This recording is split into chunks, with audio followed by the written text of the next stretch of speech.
Perkenalkan, nama saya Muhammad Lutfi Arifin, NIM T 2019-1169. Baik, di sini saya akan menjelaskan tentang hakikat manusia. Pemikiran tentang hakikat manusia sejak zaman dahulu sampai zaman modern seperti sekarang ini belum berakhir dan tak akan pernah berakhir. Ternyata banyak orang menyelidiki manusia itu terdiri dari berbagai sudut pandang. Ilmu yang menyelidiki dan memandang manusia dari segi fisik disebut dengan antropologi fisik. Ilmu yang memandang manusia dari sudut pandang budaya disebut dengan antropologi budaya. Sedangkan yang memandang manusia dari segi adat atau segi hakikatnya disebut dengan antropologi filsafat. Berbicara mengenai apa manusia itu, ada 4 aliran, yaitu 1.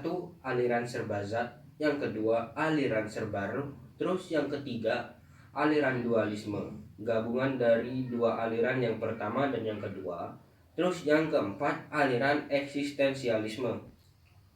Aliran serba zat, bahwa yang sungguh-sungguh ada itu hanyalah zat atau materi. Zat atau materi itu adalah hakikat dari sesuatu. Alam ini adalah zat dan materi. Zat manusia adalah unsur dari alam. Maka dari itu, hakikat dari manusia itu adalah zat atau materi. Ruh adalah sesuatu yang tidak menempati ruang, sehingga tak dapat disentuh dan dilihat oleh panca indera. Jadi, berlawanan dengan zat yang menempati ruang betapapun kecilnya zat itu. Dasar pemikiran dari aliran ini adalah bahwa ruh itu lebih berharga, lebih tinggi nilainya daripada materi. Contohnya adalah seorang wanita yang kita cintai, kita tak mampu pisah dengannya, tetapi keluar ruh dari wanita yang kita cintai tadi tidak ada pada badannya. Berarti dia sudah meninggal dunia. Maka mau tak mau kita harus melepaskan dia untuk dimakamkan. Filsafat adalah ilmu yang mempelajari dengan sungguh-sungguh tentang hakikat kebenaran sesuatu.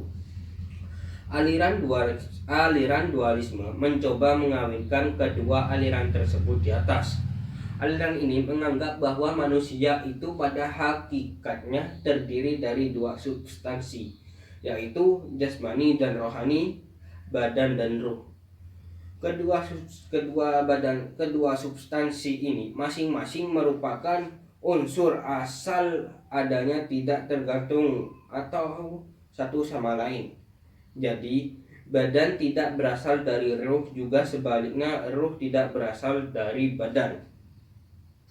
Hanya dalam perwujudannya manusia itu serba 2, jasad dan ruh, yang kedua berinteraksi membentuk yang disebut manusia. Antara badan dan ruh terjadi hubungan yang bersifat kausal, sebab akibat. Artinya antara kedua saling berpengaruh mempengaruhi. Contohnya, orang cacat jasmaninya akan berpengaruh pada perkembangan jiwanya. Sebaliknya, orang yang jiwanya cacat atau kacau akan berpengaruh pada fisiknya. Berbicara mengenai badan manusia, ada 4 macam pandangan. 1. Pandangan idealistis tentang badan manusia. Ini mengatakan bahwa badan adalah sinar dari ruh. Yang nomor 2, pandangan materialistis tentang badan manusia. Pandangan materialistis ini dengan tegas mengatakan bahwa yang ada hanya badan. Orang itu perlu berpikir lebih lanjut apa itu di balik badan. Yang nampak pada kita ialah bahwa manusia berbadan yang memiliki materi yang terdiri dari darah, tulang, daging, dan sebagainya, seperti makhluk-makhluk hidup yang lain. Dengan begitu, kesenangan, kebahagiaan, atau lain-lainnya tak dapat dilepaskan dari barang materi. Jadi seluruh manusia itu ialah jasmani. Yang ketiga, Sudut pandangan yang ketiga, pandangan ini berpendapat bahwa badan adalah merupakan musuh dari ruh. Antara badan dan ruh selalu bertentangan satu sama lain. Terus yang keempat, pandangan ini memandang badan manusia sebagai jasmani yang dirohanikan atau rohani yang dijasmanikan. Baik, di sini saya akan melanjutkan materi yang kedua, yaitu tentang hakikat masyarakat. Menurut bahasa, masyarakat adalah sejumlah manusia dalam arti yang seluas-luasnya dan yang terikat oleh suatu kebudayaan yang mereka anggap agama. Sedangkan menurut istilah, masyarakat adalah kelompok manusia yang saling terikat oleh sistem-sistem, adat istiadat, ritus-ritus, serta hukum khas dan yang hidup bersama. Menurut filsafat pendidikan didasari oleh 5 prinsip yang salah satunya pandangan terhadap masyarakat. Prinsip-prinsip yang menjadi dasar pandangan terhadap masyarakat berisikan 2 pemikiran. Yang pertama, masyarakat merupakan kumpulan individu yang terikat oleh kesatuan dari berbagai aspek seperti tanah, air, budaya, agama, tradisi, dan lain sebagainya. Yang kedua, masyarakat Islam memiliki identitas tersendiri yang secara prinsip berbeda dari masyarakat lainnya. Sekian, terima kasih. Di sini saya Nur Elisa Fitriani, T 2019-1170 akan menjelaskan tentang kedudukan manusia dalam perspektif pendidikan Islam. Kedudukan manusia adalah sebagai hamba yang harus menyembah kepada Allah. Hal ini dijelaskan pada ayat yang mempunyai arti, "Tidaklah aku menciptakan jin dan manusia, kecuali agar mereka menyembah dan beribadah kepadaku." Manusia diberikan potensi untuk mengembangkan diri dari kemanusiaannya, yang mana potensi tersebut yang akan menjadikan modal dasar bagi manusia untuk menjalankan fungsi dan tanggung jawabnya sebagai manusia. Yang kedua yaitu sebagai khalifah. Manusia diberikan status terhormat yaitu sebagai khalifah Allah di muka bumi, lengkap dengan kerangka dan program kerjanya. Hal ini dijelaskan pada ayat yang mempunyai arti, "Sesungguhnya aku hendak menciptakan khalifah di muka bumi sekaligus untuk memakmurkan bumi." Jadi, untuk menjalankan tugasnya dengan lancar, Allah memberikan perangkat yaitu berupa potensi tauhid dan penyempurnaan bentuk kejadian. Selanjutnya yaitu kedudukan masyarakat dalam perspektif pendidikan Islam. Masyarakat didefinisikan sebagai satu kelompok yang mencakup 2 karakter. Yang pertama yaitu kelompok yang di dalamnya terdapat individu-individu yang memiliki sebagian besar kegiatan dan pengalaman yang sangat berguna. Yang kedua yaitu kelompok di mana orang di dalamnya terikat oleh tanggung jawab dan identitas bersama. Pandangan mengenai masyarakat dengan pendidikan Islam, sebagaimana dijelaskan oleh Restu Adrian, yaitu pendidikan dan masyarakat merupakan 2 komponen yang terikat satu sama lain. Tanpa masyarakat, pendidikan tidak akan berjalan dengan lancar, karena di dalam pendidikan terdapat unsur masyarakat, yaitu pendidik dan peserta didik. Begitupun sebaliknya, tanpa pendidikan, masyarakat akan bodoh dan tidak mengetahui ilmu pengetahuan. Sekian. Nama saya Sulistianisi, NIM T 2019-1185. Baik, di sini saya akan menjelaskan tentang hakikat alam dan hakikat ilmu pengetahuan. Yang pertama yaitu hakikat alam. Dalam perspektif hakikat pendidikan Islam, bahwa alam semesta diciptakan Sang Maha Pencipta sesuai sunnahnya, yang sebagaimana sudah dapat dipahami manusia melalui penemuan-penemuan rasionya.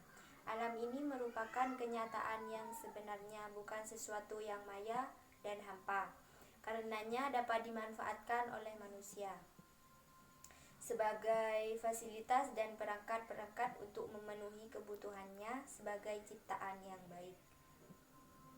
Yang kedua yaitu hakikat ilmu pengetahuan. Yang pertama, pengertian ilmu.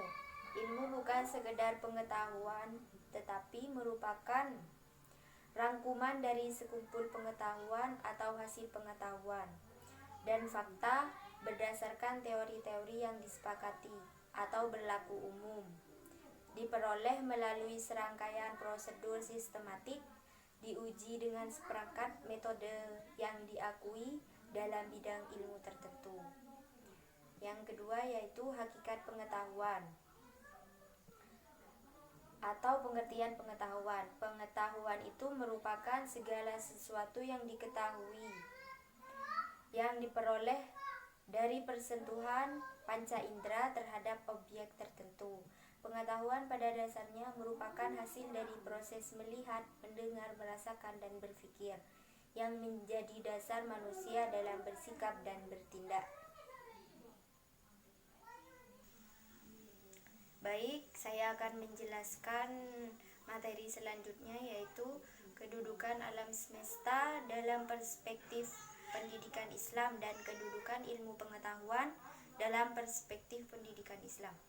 Yang pertama, kedudukan alam semesta dalam perspektif pendidikan Islam.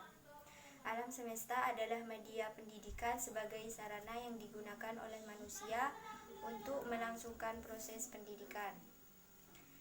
Dan yang kedua yaitu kedudukan ilmu pengetahuan dalam perspektif pendidikan Islam dan merupakan upaya untuk pembudayaan manusia untuk mengembangkan potensinya secara optimal yang dalam pelaksanaannya sangat bergantung pada sang pendidik, sehingga mereka dituntut untuk memenuhi kesimpulan dari materi yang telah teman-teman saya dan saya jelaskan mulai tadi, yaitu kesimpulan dari materi kami adalah makhluk yang paling mulia dan tinggi derajatnya di sisi Allah Subhanahu wa taala adalah manusia.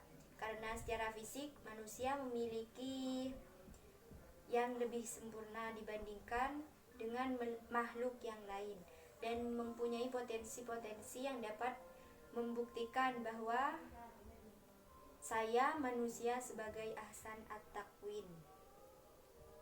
Adapun dasar pembentukan masyarakat Islam adalah ditegakkan atas dasar-dasar kebaikan ma'ruf dan tidak tercela, karena bimbingan masyarakat bukan hanya di dunia tetapi juga penentuan nasib di akhirat kelak.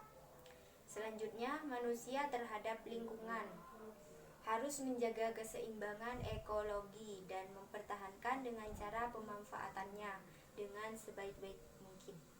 Mungkin hanya itu yang dapat saya sampaikan. Kurang lebihnya saya mohon maaf yang tiada batasnya. Akhirul kalam, assalamualaikum warahmatullahi wabarakatuh.